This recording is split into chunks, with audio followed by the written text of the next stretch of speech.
حفیظالله به قرقیزستان همراه با برادر و والدینش کوچ بست. برای او مکان نو پسند آمد و دیگر در فکر بازگشتن به زادگاهش نیست. پدرش عبدالواحد جانبک باور دارد عائله آنها به زودی به اقلیم قرقیزستان عادت خواهد کرد. با آنها باد و هوای اینجا که نظر به پامیر بلندکوه نرمتر است معقول شد و خود را در این کشور راحت احساس میکنند. در محل ما هوا به نهایت سرد است. ما حتی نمیدانیم سردی تا به چند درجه میرسد. خیلی خنک است. در اینجا باشد مثل تابستان هوا گرم. کودکان با لباس‌های تنوک دو تاز میکنند. همسر وی جانبی لباس را که برایش نمایندگان مقامات محلی دادند به بر کرده است.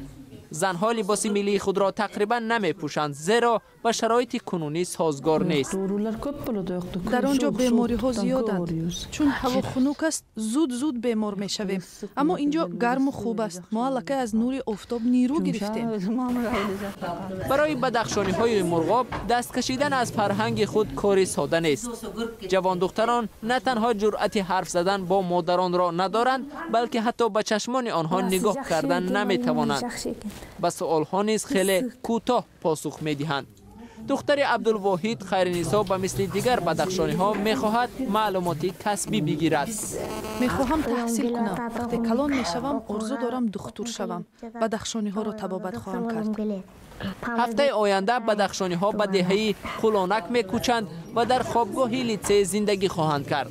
برای آشنا شدن به حیات مردم محلی آنها را در کوچه های نارین سیر خواهند داد.